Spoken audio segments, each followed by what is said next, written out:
कितना कठिन रहा होगा ना। धन के साथ साथ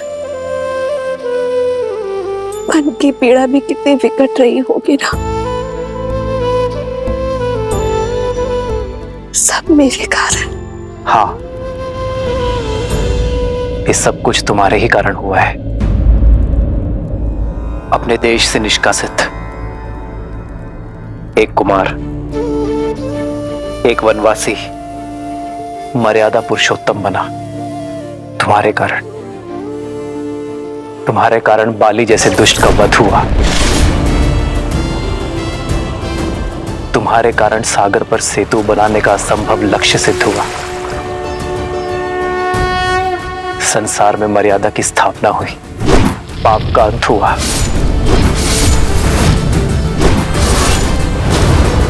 ये सब तुम्हारे ही कारण हुआ ना सीते। तुम्हें लगता है तुम इस यात्रा का लक्ष्य थी,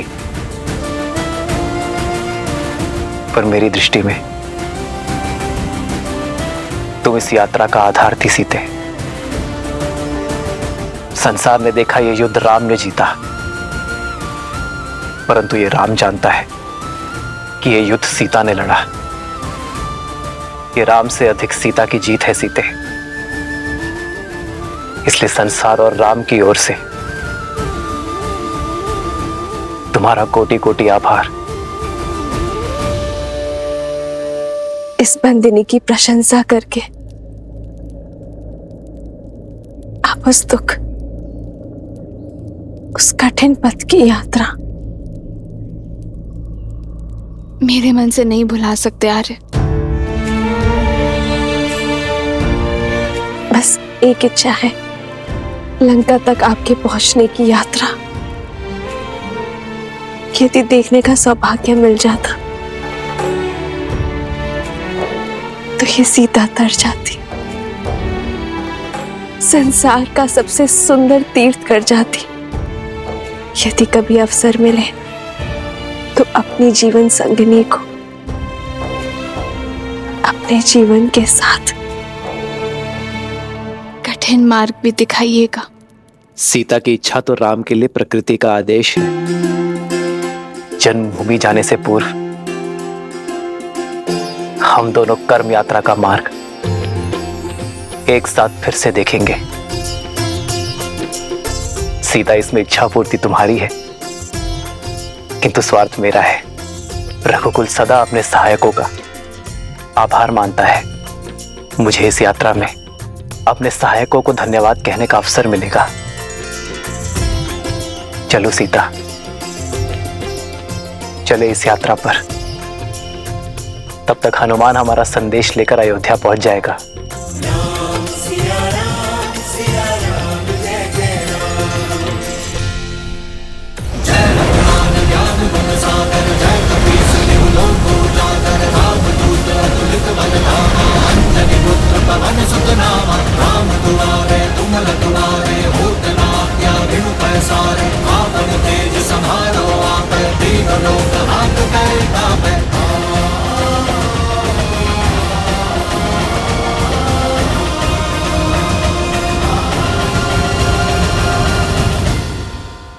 जय श्री राम।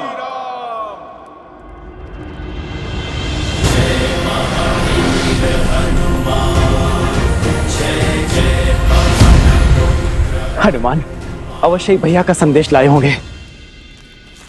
भैया भरत को हनुमान का प्रणाम। हनुमान,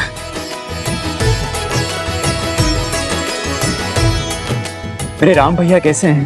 भाभी माँ कैसी है? और मेरा लक्ष्मण, वो कैसा है? ठीक है ना? उसका घाव भरा ना? उनका घाव भी भरा और पाप से आहत धरा का भी। भरत भैया और अब शीघ्र ही अयोध्या के घाव भरने वाले हैं। प्रभु श्री राम की विजय के साथ लंका में अधर्म का सूरज अस्त हो चुका है। प्रभु श्री राम, माता सीता और लक्ष्मण भैया शीघ्र ही अपने आगमन से इस धरा को पावन करेंगे। मेरे राम भैया वो आ रहे हैं, सच में वो आ रहे हैं। जी भैया, अयोध्या के प्राण लौट रहे हैं।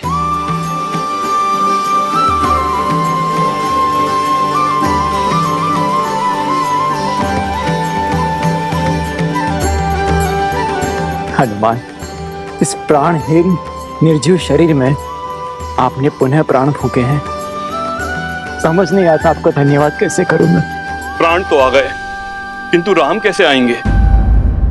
14 वर्ष पूर्ण होने में अब कुछ ही प्रहर शेष हैं। इतनी शीघ्र उनका अयोध्या आगमन असंभव है। यदि राम समय पर अयोध्या न पधारे तो ये सुख की नगरी दुख के सागर में डूब जाएगी। आज की ये अमावस्या की रात्रि सदा सदा के लिए रघुकुल के सूर्य को निकल जाएगी। ऐसा क्या हुआ है महर्षि? देखना चाहोगे हनुमान? भरत भैया, आप मुझे आज्ञा दीजिए, मैं राज्य और प्रजा की स्थिति भांप के आता हूं। जय श्री राम।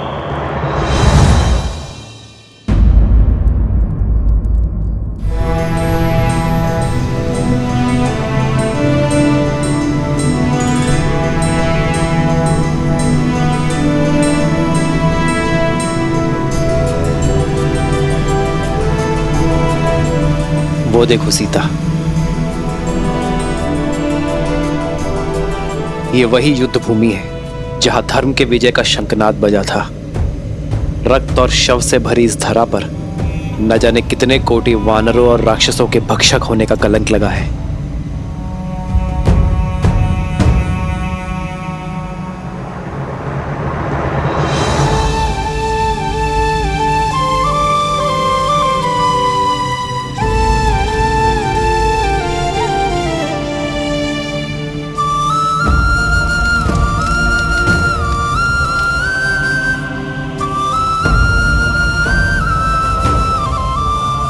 शांति से पूर्व भवंडर आता ही है आर्य। आज जिस स्थान ने युद्ध का कोप भोगा है, कल यही संतोष की फसल उगेगी। सीता, यहां असुरों के महाराज दशानन रावण का अंत हुआ था, जिन्हें साक्षात ब्रह्मदेव से अजय वर प्राप्त था, पर धर्म के प्रहार और अपने कर्मों के फल से वरदान भी उन्हें बचा नहीं सका।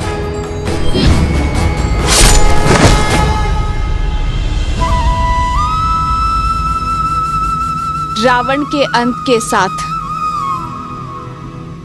लंका के अधर्म और अशांति का भी अंत हुआ है।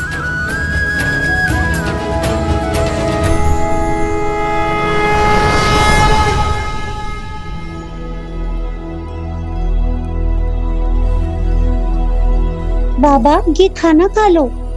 बाबा उपवास में बैठे हैं। हाँ पुत्री, अब तो अपने श्री राम के दर्शन के पश्चात ही उपवास टूटेगा।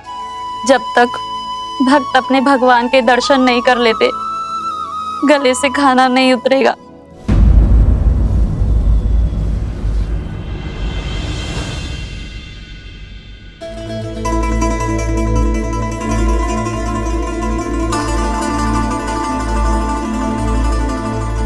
इतनी व्याकुल क्यों है दीदी? तुम नहीं हो सुमित्रा, तुमने भी अपने आंख के तारों को कहां देखा है? 14 वर्ष तो जैसे तैसे बीत गए, पर अब ये अंतिम घड़ियां नहीं बीत रही। अब तक प्रतिदिन संध्या को सूर्यास्त होता था तो मन में एक आशा की लौ पड़ जाती थी कि हमारे पुत्रों का एक दिन और कम हुआ वनवास का। और आज ये अंतिम रात्रि, सूर्यास्त के साथ वनवास की अंतिम घड़ियां भी समाप्त हो जाएंगी, किंतु एक मां की व्याकुलता बढ़ती ही जा रही है। संतान की चिंता तन मन को कचोटती जा रही। लेकिन दीदी, आप ये क्यों भूल जाती हैं कि आपका पुत्र राम है, जिसके शब्द कभी झूठे नहीं हो सकते। रघुकुल का तेज, सूर्यवंश का स्वरूप है हमारा राम। धर्म से कभी विमुख नहीं हो सकता, और माँ को दिए हुए वचन से तो उसे महादेव भी नहीं डिगा सकते। जानती हूँ, पर क्या करूं सुमित्रा, माँ हूं ना। विश्वास जितना सुधीर है, हृदय उतना ही भंगुर। तो जोड़िए अपने भंगुर मन को और फिर उठिए। प्रतीक्षा के आंगन में स्वागत के दीपक जलाने का समय आ गया है दीदी।